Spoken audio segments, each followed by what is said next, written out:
Homer était devenu l'ambassadeur de la bière Duff. Partout dans le monde, il a tourné toutes sortes de publicités pour la marque. Les rapports financiers de l'entreprise montraient que depuis que Homer était devenu Duffman, les ventes avaient explosé. Sans doute que les hommes d'âge mûr amateurs de bière se reconnaissaient dans ce gros porc jovial. Duffman disposait même de son propre moyen de transport. Ce jour-là, Homer voulut inviter Marge à un rendez-vous romantique à bord du dirigeable. Il y avait une longue vue qui permettait d'admirer toute la ville, mais à travers cet objectif, Homer ne vit que des images tragiques liées à la bière Duff. C'était la première fois qu'il prenait conscience que la bière pouvait aussi faire du mal. De retour à la maison, il voulut en parler avec Marge et lui demanda si elle avait déjà commis une faute impardonnable. Gênée, Marge lui répondit « Tu parles de quel homme ? Je parle de quel acte ?» Depuis qu'il avait arrêté de boire, son esprit était plus clair et il commençait à se rendre compte que l'alcool n'était vraiment pas une bonne chose.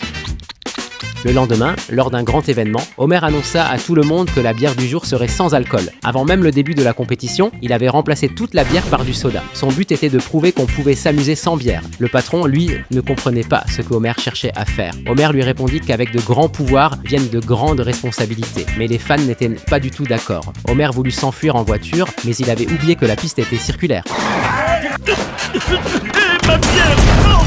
Lisa avait déjà perdu le compte du nombre de fois où elle avait vu son père se faire tabasser par une foule en colère. Le patron lui rappela qu'il devait réfléchir sérieusement. Avec les fans en pleine émeute, la seule façon de calmer les choses était de boire une gorgée. Marge assura Homer que peu importe ce qu'il déciderait, elle serait toujours à ses côtés. Mais elle n'imaginait pas que tout tournerait forcément au pire. Sans son ambassadeur, le patron se tourna de nouveau vers Barry, espérant qu'il accepterait de redevenir Duffman. Mais désormais, Barry n'avait Dieu que pour le café. Le patron lui demanda s'il ne voulait vraiment pas retrouver ce travail entouré de jolies femmes. Duffman n'a jamais enlevé son t-shirt. En route, les filles!